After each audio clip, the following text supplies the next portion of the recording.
la rue et son seul atout, finalement, c'est sa beauté. Elle savait tout faire pour attirer les regards. Il était ensorcelé, mon frère. Tout le patrimoine de Roger Bendesson est en train d'être dilapidé, en train de fondre comme neige au soleil. Et là, les policiers vont découvrir qu'un autre mari de Fatima s'est littéralement volatilisé. C'est le diable qui est entré dans la maison, hein. J'ai voulu croire qu'il était vivant. Est-ce qu'on est en face d'une veuve noire? Et là, je comprends que je ne le reverrai plus jamais. Je comprends que c'est terminé. Nous sommes en janvier 1993. Comme tous les soirs, Roger Bendesson vient jouer de grosses sommes d'argent au blackjack. Mon frère, il aimait jouer. C'était sa passion. C'est un vrai flambeur, il a ça dans la peau. Moi, il me parlait de sa passion pour le jeu, en taquinant un petit peu, en sortant par exemple du travail. Il me disait, bon, je vais à mon deuxième bureau. À 43 ans, Roger Bendesson est un homme riche et séduisant, qui suscite la convoitise des femmes. Il séduit, il a du charisme envers les femmes. Les femmes le regardent parce que c'est plutôt un bel homme. Il est assez grand, large d'épaule, très charismatique. Un séducteur, il savait qu'il avait un potentiel de beauté. Il savait. Mais ce soir, c'est lui qui va tomber sous le charme d'une femme fatale. Elle s'appelle Fatima, elle a 42 ans et elle hypnotise tous les regards.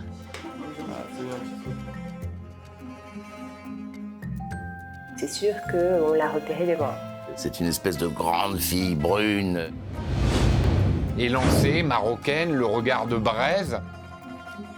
Entre Fatima et Roger Bendesson, c'est le coup de foudre. Après cette soirée, ils ne vont plus se quitter.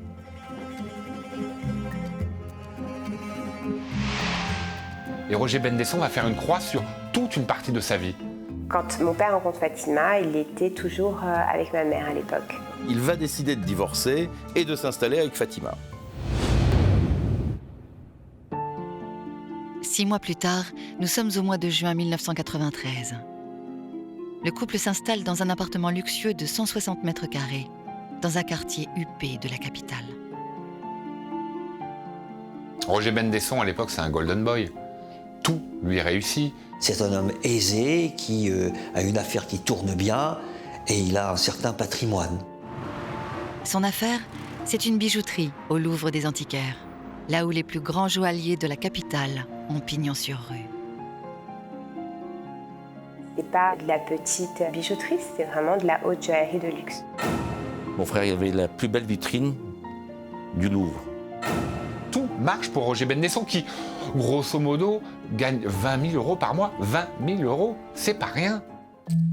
Roger a de l'argent et rien n'est jamais trop beau pour Fatima.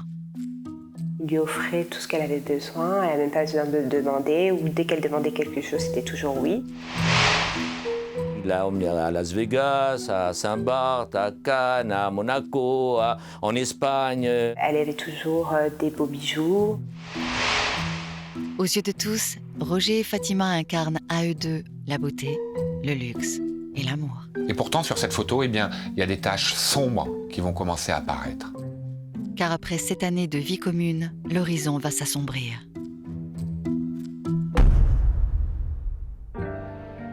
Au début des années 2000, Roger va investir dans un nouveau projet qui va le conduire à sa perte. La création d'un logiciel capable de gérer les stocks de diamants des bijouteries du monde entier. Pour cela, l'homme aurait emprunté beaucoup d'argent à quelques personnes peu recommandables. Ce logiciel auquel il croyait tout particulièrement lui a coûté beaucoup d'argent. Il est persuadé que s'il réussit à le commercialiser, c'est le jackpot. Et comme c'est un joueur, il est nos limites. Seulement cette mauvaise opération va plonger les comptes en banque du riche joaillier dans le rouge. Là, eh bien, il est sans le sou. Là, il a besoin de se refaire, comme on dit dans le milieu. Et Roger a de la chance. Pour renflouer ses dettes, il a trouvé une solution très lucrative, mais pas très légale. Il s'en ouvre d'ailleurs à ses frères, Raphaël et William. Il explique qu'il a la possibilité de récupérer des lingots d'or à un prix très intéressant, très en dessous du marché. Des lingots d'or à un prix cassé qu'il va pouvoir revendre ensuite à la vraie valeur et donc réaliser une plus-value exceptionnelle. Ça représente 1 500 000 €. C'est une somme importante. Une affaire en or donc, qui doit se conclure au Maroc.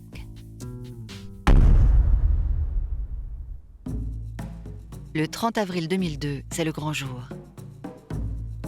Dans quelques heures, Roger, accompagné de Fatima, doit s'envoler pour le Maroc pour empocher le jackpot. Un aller-retour rapide, dit-il à Karen, sa fille. Elle me dit au revoir, je dis tu rentres quand? Elle me dit dans 2-3 jours. Karen, à ce moment-là, est loin de se douter qu'elle embrasse son père pour la dernière fois. Il part, c'est la dernière fois que je l'ai vu.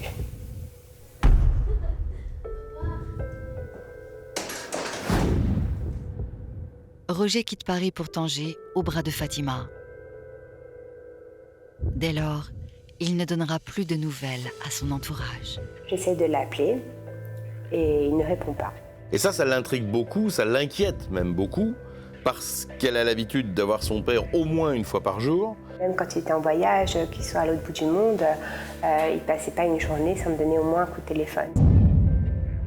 Et là, elle l'a pas. 1 fois, 2 fois, 3 fois, Roger ne répond pas. Et à chaque fois, c'est Fatima qui prend le téléphone. Et à chaque fois, la belle Marocaine à l'autre bout du fil se veut très rassurante. Elle avait toujours un prétexte de me dire il n'est pas là, il n'est pas à côté, il n'est pas ci, il n'est pas ça. Mais je n'ai jamais pu parler à mon père une seule fois. Bizarre. Pourquoi Roger ne prend-il pas le temps de répondre aux appels de sa fille? Karen n'est pas au bout de ses surprises. Le 5 mai 2002, soit 1 semaine après le départ du couple au Maroc, Fatima rentre à Paris.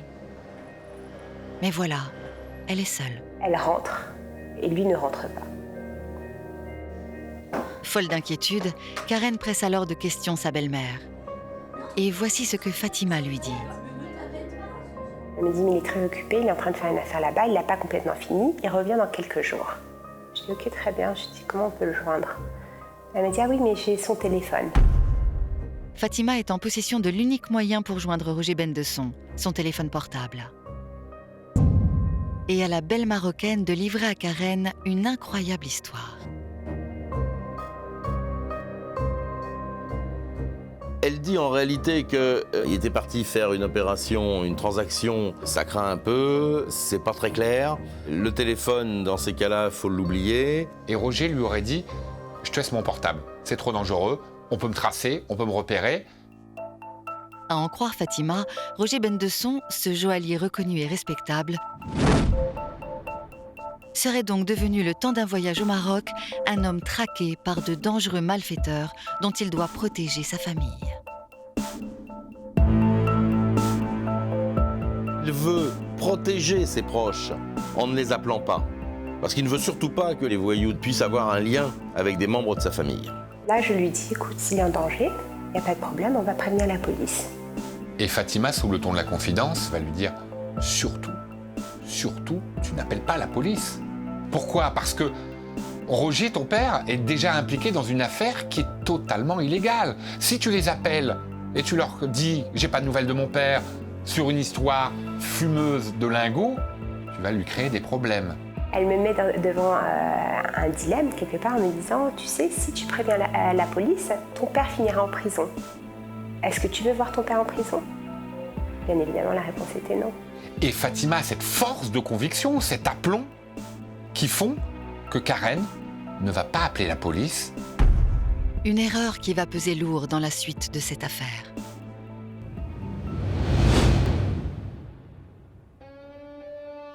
Force est de constater qu'à partir du mois de mai 2002, ni sa famille, ni ses amis, ni ses relations professionnelles n'ont de nouvelles du joaillier.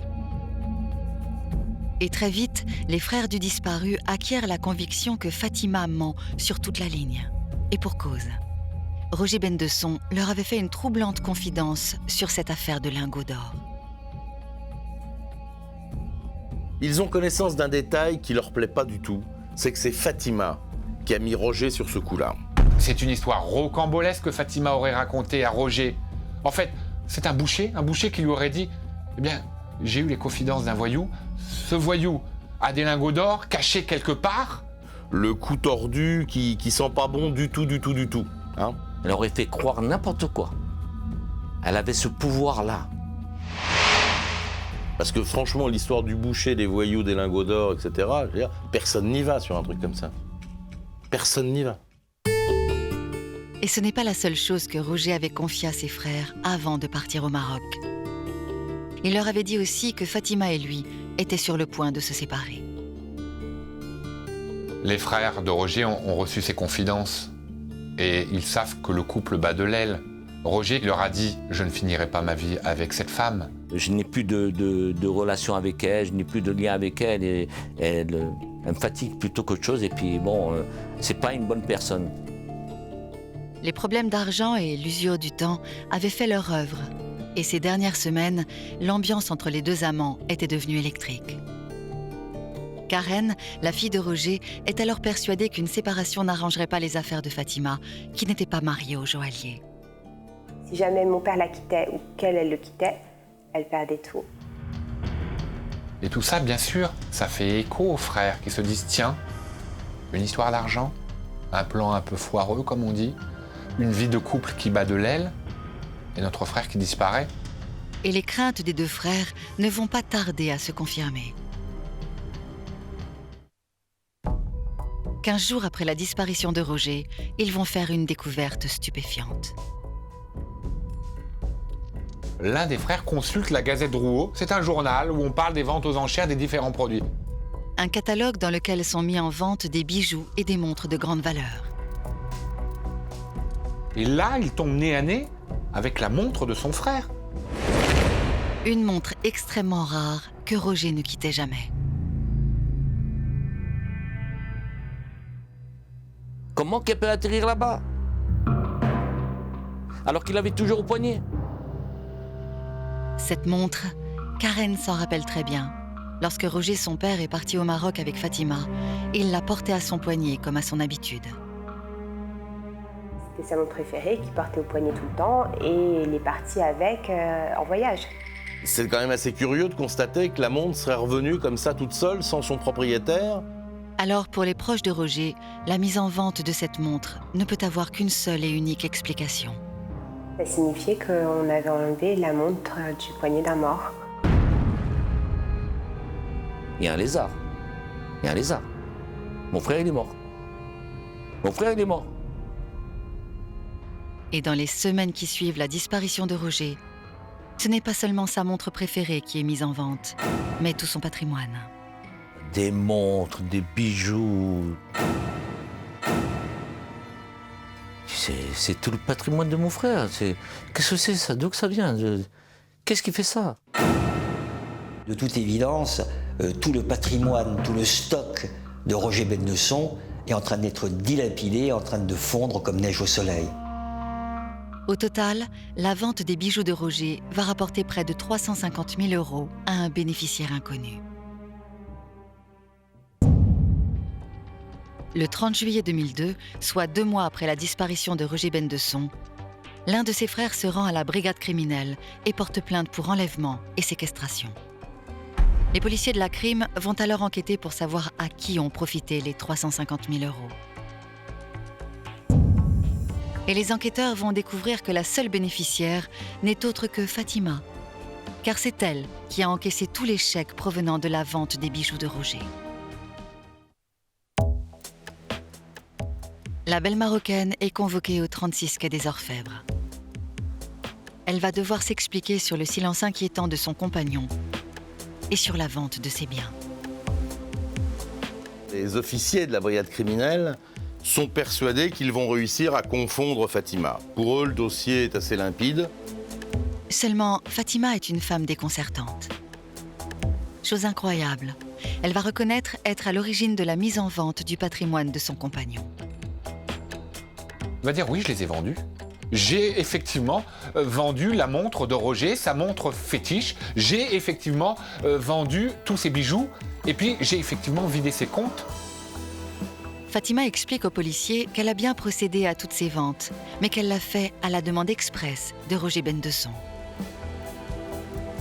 Ces bijoux, elle les a vendus sur instruction, sur ordre de son compagnon Roger Bendesson, qui n'a pas du tout disparu. Elle déclare au service de police que Roger est bien vivant, mais qu'il a des ennuis, qu'il se cache, qu'il ne peut pas se montrer, et que la seule personne avec qui il est en relation, c'est elle. Et Fatima d'expliquer son histoire abracadabrante. Le Maroc, les lingots à moitié prix. Et maintenant, Roger qui se cache, poursuivi par ceux qui lui avaient prêté de l'argent pour la mise au point de son logiciel. Roger Bendesson aurait contracté des dettes importantes en voulant mettre au point son système de logiciel. Il aurait emprunté de l'argent, mais aux mauvaises personnes, sans doute aux gens qu'il connaissait dans les cercles de jeu qui sont des voyous. Toujours selon Fatima, Roger pensait rembourser les sommes empruntées à ses voyous. Seulement l'affaire juteuse des lingots aurait été un véritable fiasco. Et là, il est pris à la gorge. Des personnes qui sont liées au milieu le recherchent. Ces personnes-là ne vous agitent pas le chiffon de l'huissier. Vous ne recevez pas une mise en demeure. Ce sont des personnes qui se déplacent, qui vous coincent. Et c'est donc pour rembourser ses dettes que Roger aurait décidé de vendre tous ses biens. Le 9 mai 2002, soit une semaine après sa prétendue disparition, il serait revenu à Paris incognito. Il aurait alors récupéré dans l'atelier de sa bijouterie un sac rempli de bijoux. Puis il aurait donné rendez-vous secrètement à Fatima dans une rue de Paris et lui aurait remis le sac avec ordre de tout vendre. Il lui a dit, Fatima, j'ai besoin d'argent. J'ai les créanciers qui sont derrière moi. Si je ne les paye pas maintenant, il y a quelque chose de grave qui va se passer pour moi. Il a la corde au cou ce jour-là. Elle décrit aux hommes de la brigade criminelle un homme traqué, un homme qui a peur, un homme qui s'est rasé le crâne, un homme qui a changé son apparence physique pour pas qu'on le reconnaisse. Selon Fatima, Roger, l'homme traqué, décide d'aller à Marseille se cacher en attendant la vente des bijoux.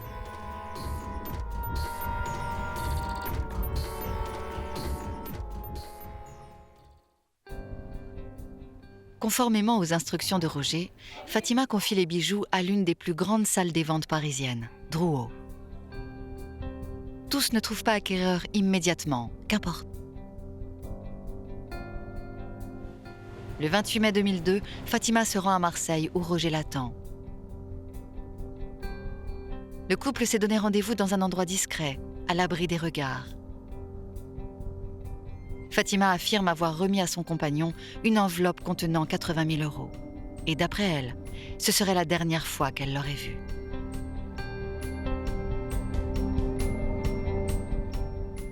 Le problème, c'est que l'histoire que raconte Fatima aux policiers semble tout droit sortie d'une mauvaise fiction. C'est une histoire complètement dingue, à dormir debout. C'est un peu les 1001 nuits version polar au Maroc. Alors pour prouver que ce qu'elle raconte est vrai et que son compagnon est bien un homme traqué, Fatima raconte qu'elle se serait fait agresser dans les jours qui ont suivi la remise de l'enveloppe. Elle avance qu'elle est victime, qu'elle a été agressée, que des hommes armés l'ont sortie de la voiture.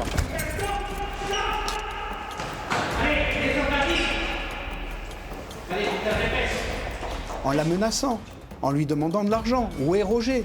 Et Roger nous doit tant, il va falloir que tu payes. Après cette agression, Fatima a peur. Si désormais on s'en prend à elle, c'est peut-être parce que Roger a décidé de s'enfuir sans rembourser l'argent qu'il doit.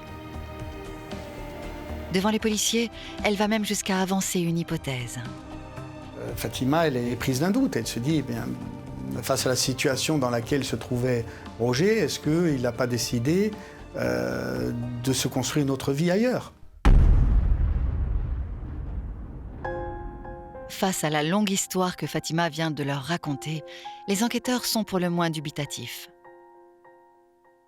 Seulement, ils n'ont aucune preuve contre elle.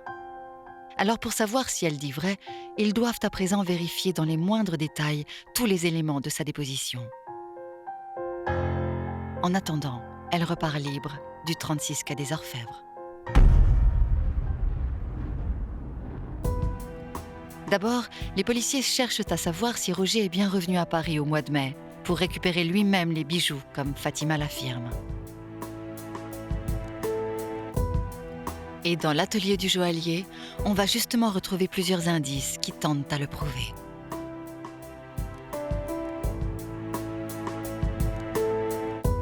Alors 2 indices plaident en la faveur du passage de Roger. Un paquet de cigarettes vides sur l'établi, la marque de cigarettes qu'il fumait habituellement et la carte d'identité de Roger. Quant au rendez-vous à Marseille, où Fatima dit avoir revu Roger pour lui remettre l'enveloppe de 80 000 €, il semble aussi qu'il aurait bien pu avoir lieu.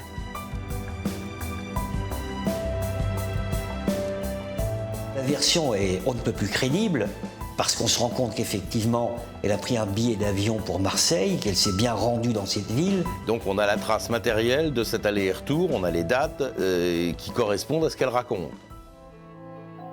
D'ailleurs, en épluchant ces relevés téléphoniques, les enquêteurs vont remonter jusqu'à un certain Mohamed, qui confirme avoir rencontré Fatima ce jour-là. Et ce témoin capital, va dire « J'ai bien vu Fatima, elle était bien à Marseille.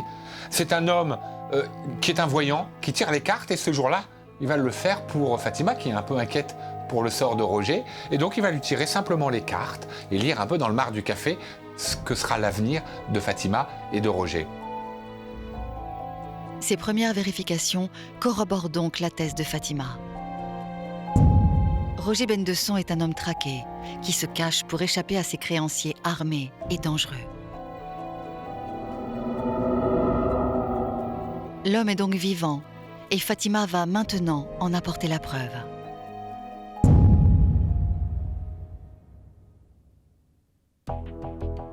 Car la compagne de Roger possède un élément de vie incontestable. C'est la dernière conversation téléphonique qu'elle aurait eue avec le joaillier il y a quelques jours. Elle a d'ailleurs pris soin d'enregistrer cet appel avec un autre téléphone et décide de le faire écouter à Karen. Moi, je me jette sur le téléphone pour écouter le message. Lorsque Karen va écouter sur le portable, elle va entendre une voix qu'elle connaît très bien. C'est la voix de son père. De mémoire, c'était « oui, allô, chérie, ça va, oui, toi, ça va ». Enfin, c'était très bref, très court. Une conversation très courte, presque inaudible entre Fatima et Roger.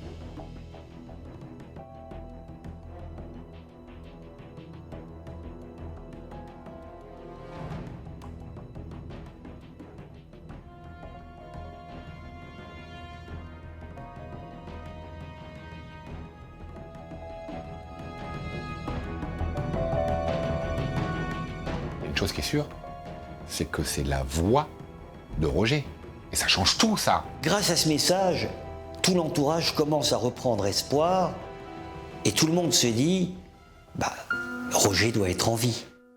Et pour moi, c'était un soulagement immense. C'était mon père était vivant, mon père allait bien. Elle lui parlait vraiment au téléphone, donc elle ne mentait pas quand elle disait l'avoir au téléphone tout le temps.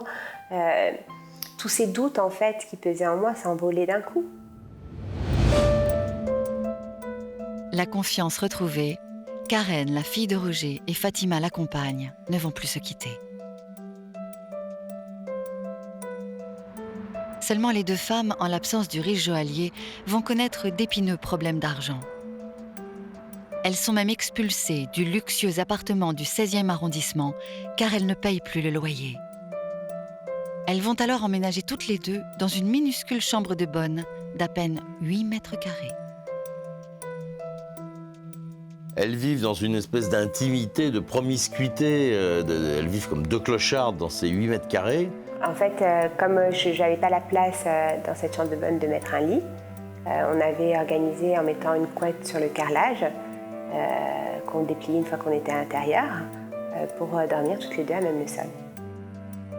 Et durant toutes ces années, elle partage l'existence de Fatima.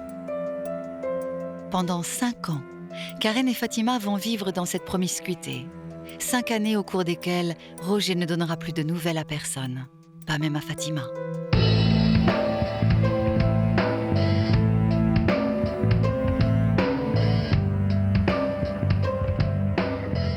voyais tous les jours pleurer pour mon père.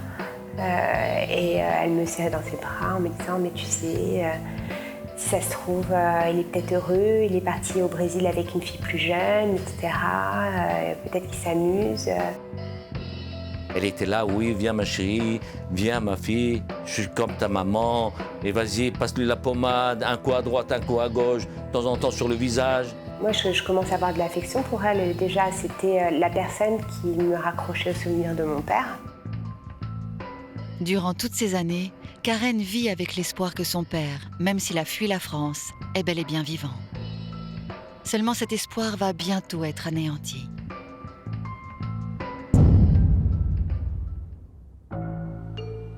Le 20 février 2007, soit 5 ans après la disparition de Roger Bendesson, un coup de téléphone va faire basculer l'enquête. Un coup de fil crucial qui va arriver dans les bureaux de la crime à Paris. L'interlocuteur appelle de Marseille et dit vouloir soulager sa conscience. Souvenez-vous, c'est cet homme, ce voyant, qui avait lu l'avenir de Fatima le jour où elle était allée à Marseille. Cet homme a rappelé les hommes de la brigade criminelle. Il a une révélation importante à leur faire.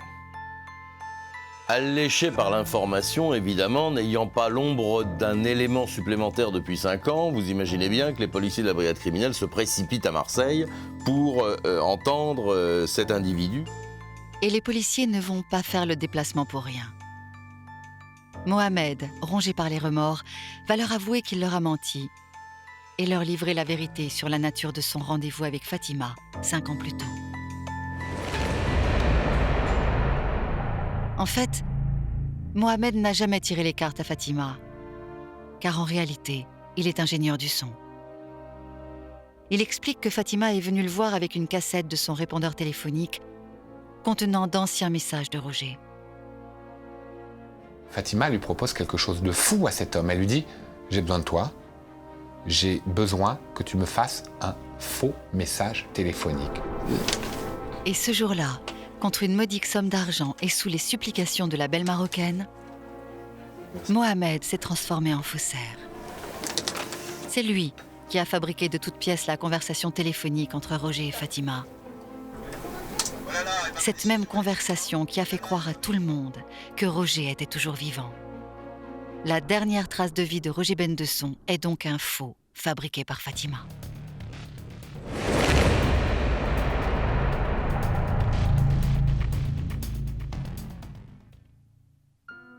Ce nouvel élément n'est pas une preuve de l'implication de Fatima dans la disparition de Roger.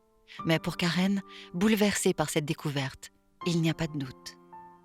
Le monde s'effondre sous mes pieds parce que je me dis que j'ai vécu 7 années à dormir dans le même lit que la femme qui a tué mon père. À nourrir la femme qui a tué mon père.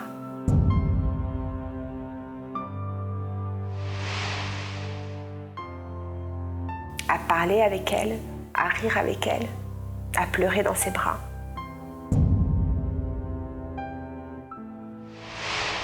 Et là, je comprends que je ne le reverrai plus jamais. Je comprends que c'est terminé.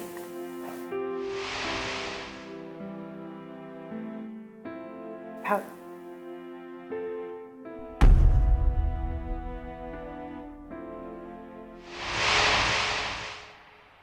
Si rien ne vient confirmer la conviction de Karen, pour les policiers de la brigade criminelle, c'est une nouvelle enquête qui commence.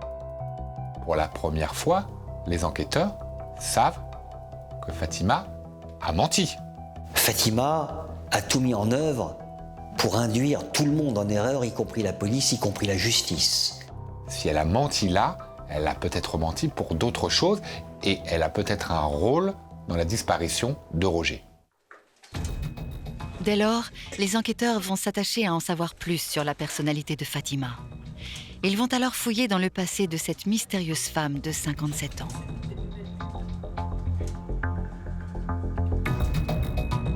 Et là, les policiers vont découvrir qu'un autre mari de Fatima s'est littéralement volatilisé. L'homme s'appelle Michel Cronier et lui aussi a mystérieusement disparu. la même histoire presque, à la virgule près, eh bien, c'est peut-être passé 20 ans plus tôt. Nous sommes à Agadir, au Maroc. C'est ici que Fatima a grandi. Et c'est ici que cette Marocaine de condition modeste va rencontrer son premier amour. Fatima, elle est fille d'un pêcheur, elle vit dans une baraque en tôle avec ses 7 frères et sœurs. Elle n'a pas un rond. Fatima vit dans les bidonvilles d'Agadir. Et en 1970, elle a 20 ans. Et son destin va basculer. Elle est née dans la rue et son seul atout, finalement, c'est sa beauté. Et elle est d'une beauté insolente, d'une grande, brune, incendiaire. Une beauté exceptionnelle qui va lui servir de passeport pour le restant de ses jours. Une beauté qui va lui ouvrir les portes de cet hôtel de luxe d'Agadir. Et là, dans un club de voyage à Agadir, eh bien, un homme va tomber fou amoureux d'elle. Et cet homme, c'est justement Michel Cronier. Il est responsable du personnel d'un des plus beaux hôtels de la ville. À 25 ans, Michel est un playboy, mais aussi un chanteur qui a connu son heure de gloire, en faisant les premières parties d'Enrico Macias et de Claude François.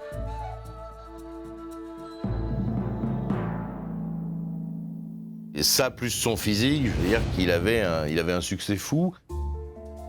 Entre Michel, le crooner, et Fatima, la sublime marocaine des bidonvilles, c'est le coup de foudre. Mon frère était extrêmement amoureux de Fatima. Ça donnait l'impression, bon le terme est un peu peut-être fort, mais qu'il était envoûté. Il ne vivait que pour elle. Ils vont rapidement avoir 2 enfants, 2 filles, Sabine et Myriam. En 1975, Fatima et Michel quittent Agadir et s'installent à Saint-Tropez, sur la Côte d'Azur. À Saint-Tropez, c'est la vie de luxe pour Fatima. La petite fille pauvre d'Agadir, eh bien, rencontre un monde qu'elle n'avait jamais connu. Je l'ai vue à Saint-Tropez, la façon qu'elle était habillée, les bijoux qu'elle avait. Elle aimait le luxe.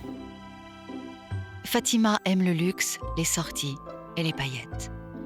Une vie de rêve, en apparence seulement. La beauté de Fatima fait des ravages. Peu à peu, elle s'éloigne de Michel Cronier, son mari.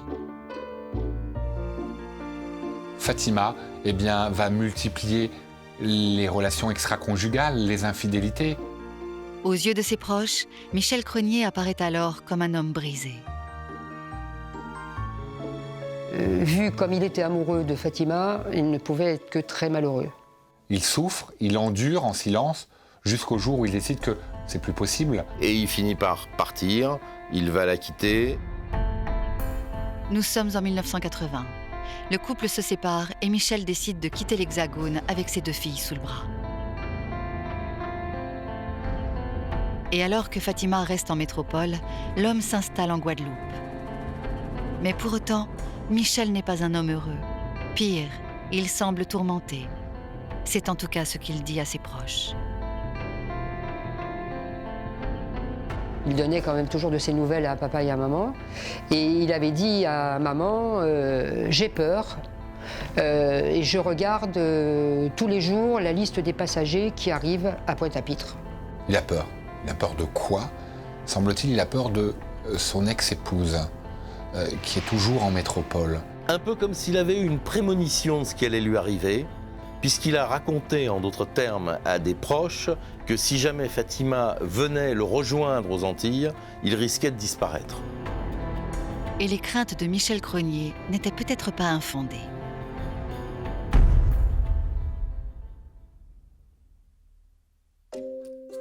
En décembre 1980, soit quelques mois après son installation en Guadeloupe, Fatima va rejoindre son mari. Elle veut récupérer ses filles. Force est de constater que c'est à partir de ce moment-là que Michel Cronier ne donnera plus jamais signe de vie. Il ne va pas téléphoner pour Noël à mes parents, ce qui est chose inhabituelle. Il ne va pas téléphoner non plus pour le 1er de l'an pour leur souhaiter la bonne année. Et donc là, mes parents trouvent ça pas normal et s'inquiètent. Il s'est littéralement volatilisé. On ne sait pas où il est passé, on ne sait rien. Fatima, elle, rentre seule sur le continent avec ses 2 filles. Folle d'inquiétude, la mère de Michel Cronier appelle la belle Marocaine. Et Fatima de lui annoncer une terrible nouvelle. Elle leur fait entendre que Michel s'est suicidé. Qu'il était malade, qu'il était dépressif. Il avait vraisemblablement envie de mettre fin à ses jours. Les parents sont abasourdis. Pour eux, comme pour tout le monde qui connaissait Michel, il est impossible qu'il se soit suicidé. À qui que ce soit, il n'a jamais laissé entendre qu'il pourrait un jour passer à l'acte ou se suicider. C'est pas possible, c'est pas vrai. Seulement quelques jours après avoir eu Fatima au téléphone, les parents de Michel vont recevoir une lettre. Une lettre de Michel, leur fils. D'ailleurs, ils reconnaissent l'écriture, c'est son écriture, il n'y a pas de doute là-dessus. Michel leur dit que ça va pas dans sa vie. Et qu'il est prêt à faire le grand saut. Cette lettre accréditerait donc l'idée que Michel s'est bien suicidé. Mais un détail va jeter le doute sur l'authenticité de ce courrier. Il y a effectivement un problème avec cette lettre, c'est qu'elle n'est pas affranchie, elle n'est pas timbrée. Comment une lettre postée en Guadeloupe peut faire des milliers de kilomètres, arriver chez les parents sans timbre? Il y a quelqu'un qui est venu poser cette lettre dans cette boîte aux lettres. Et ce quelqu'un qui a pu déposer cette lettre a été obligé automatiquement de la récupérer en Guadeloupe, dans la mesure où c'est l'écriture de mon frère, la signature de mon frère, et c'est bien Michel qui a écrit cette lettre. Alors, est-ce Fatima qui a subtilisé ce courrier lors de sa visite en Guadeloupe? Est-ce elle qui ensuite l'a déposé dans la boîte aux lettres des parents de son ex-mari? Rien ne le prouve. Une chose est sûre, Michel Cronier avait l'habitude d'écrire ce genre de texte, sombre et torturé, comme sa sœur le reconnaît aujourd'hui. C'est pas son testament, c'est des lettres comme il nous a déjà adressées. Elle le connaît bien, son frère. Elle raconte qu'il a eu des vagues à l'âme, souvent, et qu'il l'écrivait, c'est quand même un artiste, qu'il avait besoin d'expurger tout ça, qu'il avait besoin d'évacuer tout ça. Mais l'écrire, c'est pas forcément le faire. Et il ne l'aurait jamais fait. De son côté, inlassablement, Fatima va continuer d'expliquer aux parents de Michel Cronier que leur fils s'est bel et bien suicidé. Elle ne les lâche pas, elle est très présente et un peu comme elle l'a été avec Karen, elle va prendre sous son aile les parents de Michel. Fatima gardait des contacts, leur téléphonait. Et à chaque fois, elle a les mots qui rassurent, les mots qui apaisent et elle les amène à l'idée que Michel s'est suicidé, s'est donné la mort. Durant 17 ans, Fatima va rester en contact avec les parents de son ex-mari. En tout cas, Fatima a une force de conviction incroyable, inébranlable, puisque finalement, à force de discuter avec les uns et les autres, personne ne déposera plainte. Personne ne dépose plainte, tout le monde est convaincu qu'il a mis fin à ses jours et personne ne suspecte réellement Fatima. Michel Cronier en 1980, Roger Bendesson en 2002. Fatima aurait-elle fait disparaître ses 2 compagnons? Les enquêteurs n'ont pour le moment toujours aucune preuve formelle, ni aucun cadavre pour la confondre. En revanche, ils ont découvert de nombreuses similitudes entre les 2 affaires, qui pourraient bien, selon eux, signer le même mode opératoire.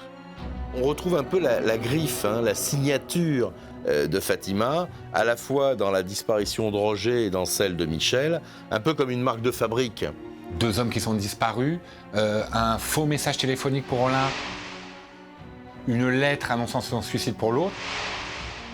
Ensuite, elle reste très proche de la famille immédiate, des enfants, des parents, des frères, des sœurs. Elle fait mine d'être inquiète, soucieuse, elle rassure. Et puis une stratégie de harcèlement des proches des victimes pour dire oui, il s'agit d'un suicide ou oui, il s'agit d'une disparition. Les enquêteurs pensent avoir tout de même suffisamment d'éléments pour placer Fatima en garde à vue.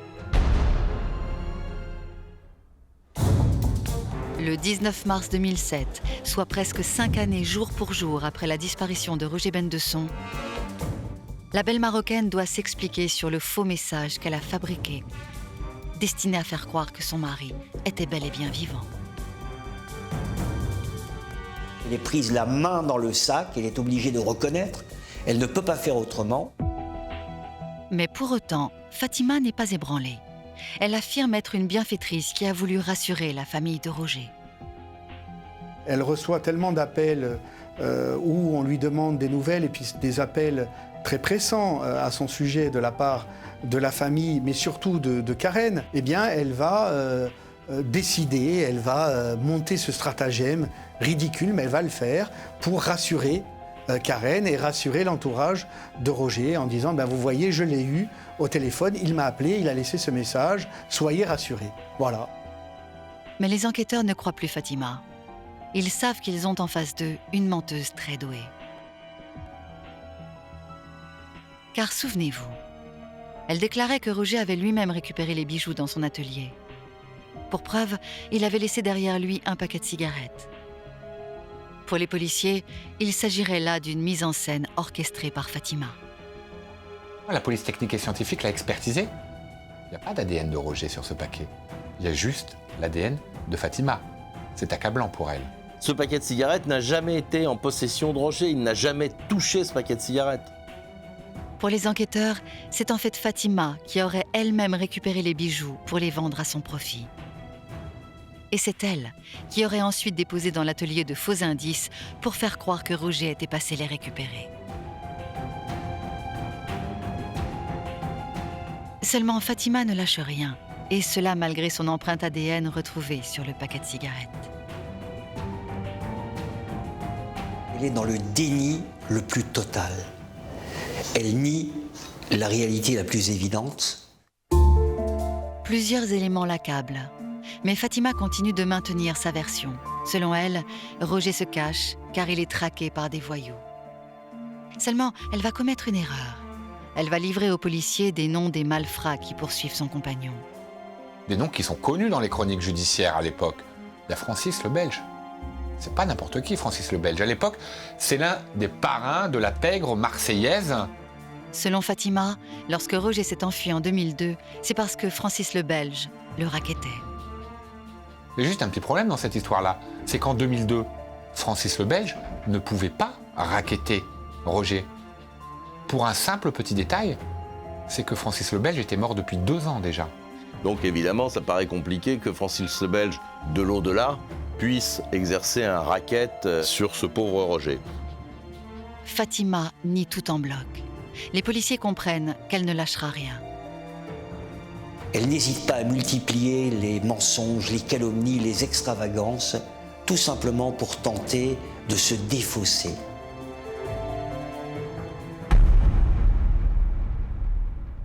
Comme il est d'usage, les policiers perquisitionnent ensuite le domicile de Fatima, la chambre de bonne qu'elle partage avec Karen. C'est d'ailleurs la jeune fille qui leur ouvre la porte. Là, elle me dit je vais me battre pour la vérité, je suis innocente, je n'ai rien fait de mal. Les policiers en ont vu d'autres, ils poursuivent leur petite perquisition. Et les policiers vont découvrir des documents en arabe, des titres de propriété de maisons et de terrains au Maroc. Un papier qui est écrit en arabe, donc pour moi inaccessible. Et j'avais jamais fouillé dans ces papiers, puisque de toute façon, je croyais tout ce qu'elle me racontait. Et parmi ces titres de propriété, nombre d'entre eux auraient été acquis après la disparition de Roger. Et on se rend compte que Fatima s'est sérieusement enrichie depuis la disparition de Roger Bendesson. Les policiers ont maintenant assez d'éléments contre Fatima. Elle est mise en examen pour vol, escroquerie, enlèvement, séquestration et assassinat. Elle est placée en détention provisoire à la prison de Fleury-Mérogis. Les policiers ont un scénario. ils sont convaincus que Fatima a fait disparaître Roger Bendesson dans le but de s'accaparer tout son patrimoine. Alors à ce stade, les policiers, ce qu'il leur faut maintenant, c'est retrouver une preuve. La preuve, c'est le corps, le cadavre. Si Fatima a assassiné Roger, c'est forcément lors de ce voyage au Maroc, 7 ans plus tôt, au mois d'avril 2002. Le couple est parti de Paris et a séjourné dans la maison qu'elle possède à Cabo Negro. Depuis ce jour-là, plus personne n'a eu de nouvelles de Roger. Les policiers vont se déplacer jusqu'à Cabo Negro, au nord-est du pays. Fatima y possède une villa. Épaulés par la police marocaine, ils vont fouiller la maison et les terrains appartenant à Fatima. Mais ils ne trouveront rien.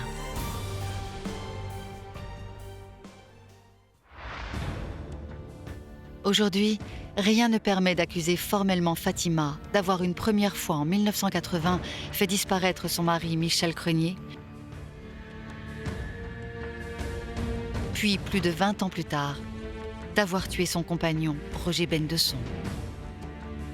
Alors, la belle Marocaine aurait-elle pu réussir 2 crimes parfaits? Cette femme reste un mystère, parce que soit elle est victime d'une incroyable méprise, ou soit par 2 fois, ce qui est insensé, elle a réussi à commettre le crime parfait. Pour maître Pascal Garbarini, Fatima, sa cliente, est totalement innocente. Dans les 2 affaires, on s'aperçoit que pas de preuves, pas de certitude sur la disparition, pas de corps. Ils n'ont pas de témoins dans un cas comme dans l'autre, de témoins directs d'une scène de violence ou de crime. Ils n'ont pas l'ombre d'un élément pour l'accrocher en termes judiciaires. Faute d'éléments, le 9 novembre 2007, après 8 mois de détention provisoire, Fatima est remise en liberté conditionnelle. Cette liberté est vécue comme un véritable traumatisme par la famille de Roger Bendesson.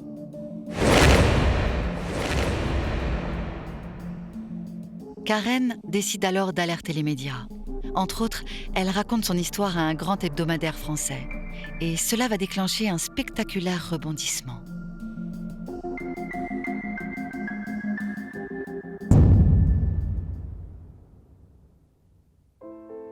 Voici Linda V. C'est l'épouse d'un riche héritier d'une famille d'industriels français. Lorsque par hasard elle tombe sur l'article consacré à Fatima, son sang ne fait qu'un tour. Je pense tout de suite que mon mari, Jérôme, il pourrait très bien être le prochain à disparaître, la prochaine victime. Jérôme V a 48 ans. Il est à la tête d'une fortune de plus de 20 millions d'euros. Il est marié depuis plus de 20 ans avec Linda. Et il va subitement la laisser sans nouvelles. Plus de nouvelles de Jérôme pendant plusieurs jours, je ne comprenais pas pourquoi. Jérôme aurait-il fait une mauvaise rencontre? Linda imagine le pire, d'autant que le millionnaire est une proie facile. Il se promenait toujours avec des liasses de billets de 500 €. Et il ouvrait son portefeuille comme ça, n'importe où, pour aller payer un coup au bar. Et du coup, elle va à plusieurs reprises tenter de le joindre par téléphone. Après 3 jours d'angoisse, quelqu'un finit par décrocher. Et là, surprise. Et c'est une fille qui répond, une fille complètement hystérique, et qui me dit ton mari, c'est plus ton mari, de toute façon, maintenant c'est le mien, bientôt, t'as intérêt à te calmer, sinon je vais venir m'occuper de toi, laisse-nous tranquille, on veut dormir tranquille, et puis voilà, et elle raccroche. Pour Linda, c'est le choc. Elle n'a rien vu venir. Du jour au lendemain, son mari l'a quittée pour une autre femme.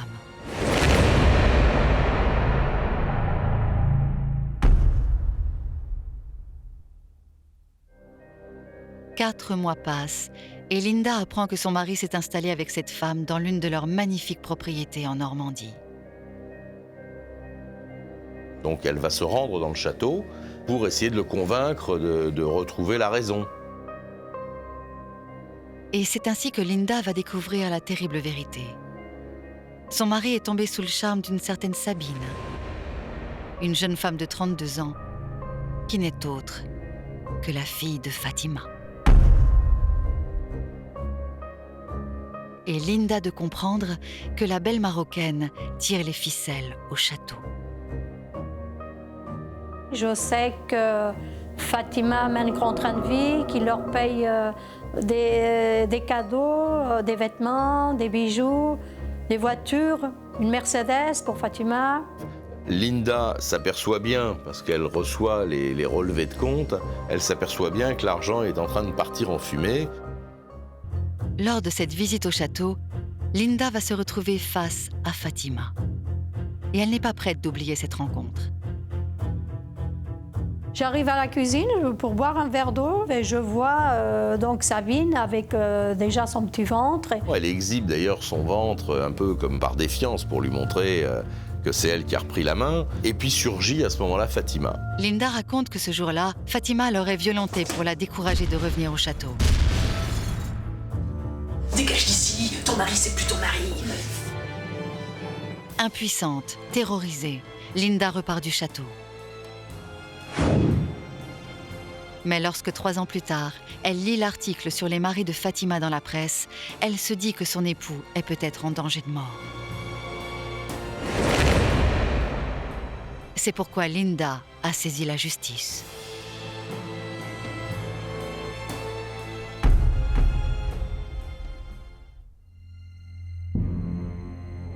Alors Jérôme, Roger, Michel, ont-ils été tous les 3 manipulés par Fatima? Pire, 2 d'entre eux, Michel et Roger, ont-ils été éliminés par la belle Marocaine? Fatima est-elle, comme certains l'affirment, une veuve noire? Ou au contraire, la victime d'une terrible méprise?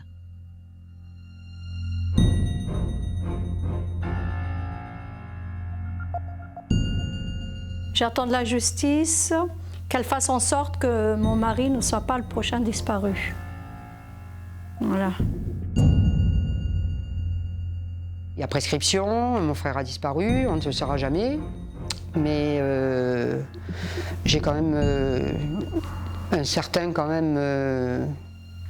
pressentiment qu'elle peut y être pour quelque chose. C'est trop grave d'accuser quelqu'un de meurtre. Si aujourd'hui je dis que oui, c'est elle, oui, j'ai aucun doute, c'est que vraiment j'ai aucun doute. Je ne vois pas comment Fatima ne pourrait pas bénéficier d'un non-lieu ou d'un acquittement. Tellement ce dossier est vide. Aujourd'hui, Fatima est libre, sous contrôle judiciaire. Elle attend de savoir si oui ou non, elle sera renvoyée devant une cour d'assises.